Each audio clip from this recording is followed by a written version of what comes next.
Just Mayor, any overall, I know it's been a couple of hours, just maybe any broad overall thoughts you'd like to get across? Well, first, I grieve for the loss of life and grieve for this man's family.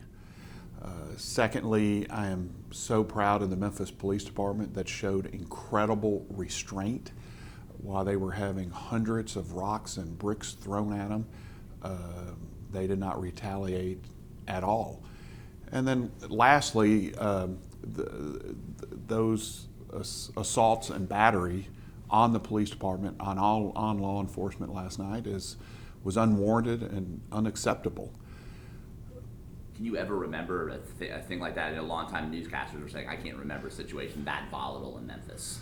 No, I can't remember in my lifetime members of the public just attacking law enforcement and cars and buildings like that at all. What's with your mind? You're seeing police cruisers with busted out windows, media members were attacked, we had a photographer grazed, punched. I mean, it was...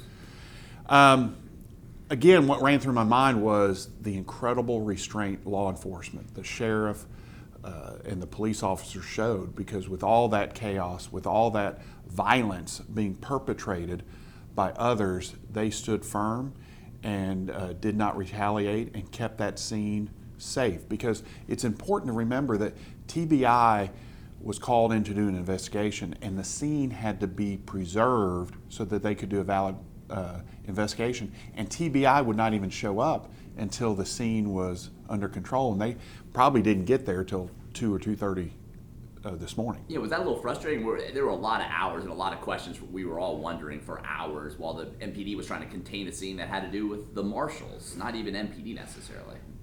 No, my thoughts were for the family of this young man and for the law enforcement was out there and their families who were worried about their loved ones in the midst of that violence that was being perpetrated.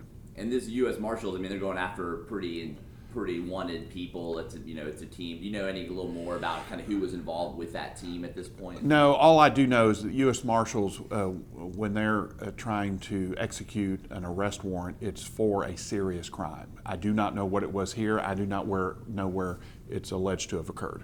Frazier's picking up glass today. They're recovering a lot of frustrations. What's maybe your message to that community? It was pretty volatile, and I'm sure nerves are a little raw. Well, our team up here is reaching out to the clergy and neighborhood leaders in Frazier today to see what we can do. We've also sent our Public Works Department out there to clean up the mess, and so Frazier's on our mind, and they have our attention, and we'll be working with the neighbors. What kind of challenges is kind of moving forward? A lot of difficult. It's an emotional scene moving forward right now. Yes. These are always difficult times, and it takes communication.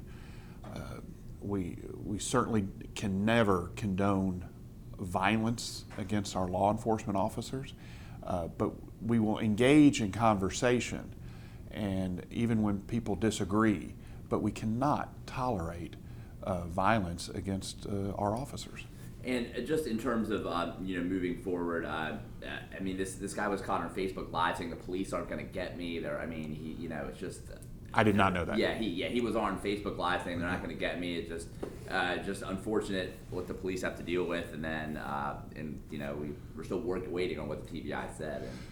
And usually, as you know, the TBI takes some time. I mean, it's not likely that we'll hear anything results today. But everyone agrees in Memphis that TBI is the best agency to be able to investigate. They're independent, and the Memphis police play no role in that investigation.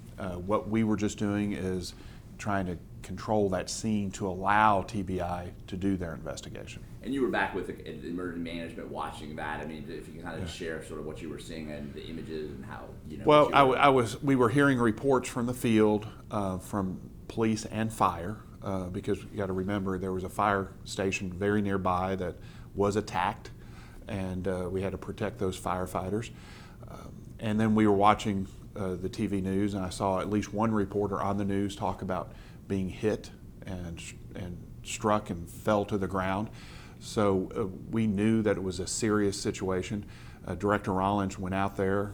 Most of his leadership was out there, and we were trying to coordinate the safety of the city employees who were there, but also the surrounding neighbors, and really even the demonstrators. We were concerned about their safety. So, it is tough to be in law enforcement. And what the men and women last night did from the Sheriff's Department and Police Department was remarkable. Because it's tough. I mean, you're dealing with a volatile situation. Details are scarce. You're hearing in the neighborhood, someone's dead, but we don't know all the circumstances, And rumors may be flying around, things that are not true, emotions are running high. For a while, the rumor was going around that this was a Memphis officer involved shooting, which it was not. It clearly was not. So with emotions, it's often hard to communicate, but again, our law enforcement out there did an outstanding job. It's a challenging moment for Fraser, but are you hopeful it could be a moment of healing? You and clergy and other neighborhood leaders. Yeah, I think what we need to do is talk in open communication, build community. There's so many people in Fraser making a difference. Home ownership is up in Fraser. Property values are up for the first time in a long time. A lot of focus on early childhood education up in Fraser. There's so much good work going on up there. The Fraser Exchange Club meeting and bringing everyone together. I think this will not deter the momentum that Fraser has. But at the same time, you can't be throwing rocks at police officers. No, it's like I said, it's unwarranted, it's unacceptable, and I'm sure those incidents will be investigated. I don't know where that will lead it, but you cannot respond by assaulting law enforcement. And we had about 24 law enforcement officers injured. 6 had to go to the hospital, and that's just unacceptable. And do we know any conditions at this point that you've heard so far this morning? Any updates with those conditions? No. With the officers?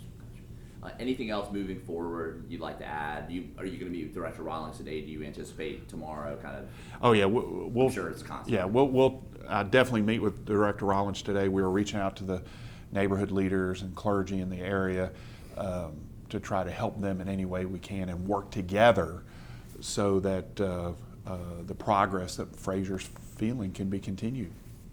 Anything else I've been asked, maybe you'd like to add? No.